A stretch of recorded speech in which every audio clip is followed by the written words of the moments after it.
Crispy আলুর recipe. আজ আমি আপনাদের সাথে শেয়ার করতে যাচ্ছি খেতে অত্যন্ত সুস্বাদু এবং মজাদার মচমচে খাস্তা রেসিপি।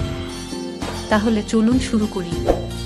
প্রথমে 400 গ্রাম পরিমাণ আলু স্লাইস করে কেটে নিলাম। একটি প্যানে পরিষ্কার পানি নিয়ে তার মধ্যে স্লাইস করে কেটে রাখা আলুগুলো দিয়ে 15 মিনিটের জন্য রান্না করুন।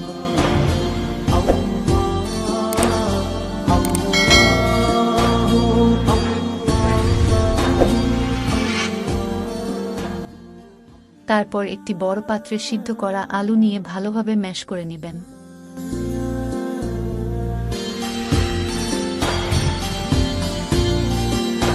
এখন ম্যাশ করা আলুর মধ্যে দিয়ে দিব লবণ হাফ চা চামচ, কালো মরিচের গুঁড়ো 1/5 চা চামচ, কর্নস্টার্চ 110 গ্রাম এবং রান্নার তেল 1 টেবিল চামচ। এই সকল উপাদানগুলো ভালোভাবে মিক্স করে নেবেন। এখন একটি প্লাস্টিকের বোতলের ক্যাপটি এভাবে কেটে নিয়ে ব্যবহার করুন। এখন আলুর মিক্সারটি বোতলে নিয়ে 6 থেকে 8 সেন্টিমিটার লম্বা আলুর কাঠি তৈরি করে বৃত্তের মতো রোল করুন।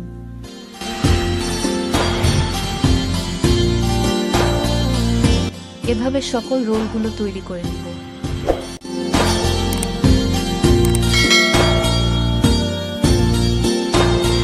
মাঝারি আঁচে চুলায় একটি প্যানে তেল দিয়ে তেল গরম হলে আলুগুলো দিয়ে দিন।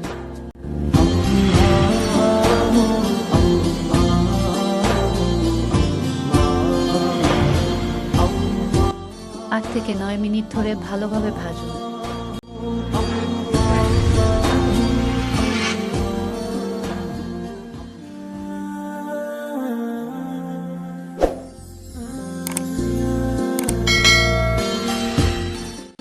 শুকনো স্ক্যালিয়ন যোগ করুন।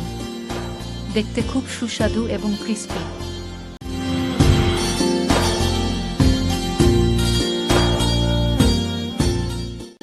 Thank you for watching the video. Click subscribe to help the channel grow fast.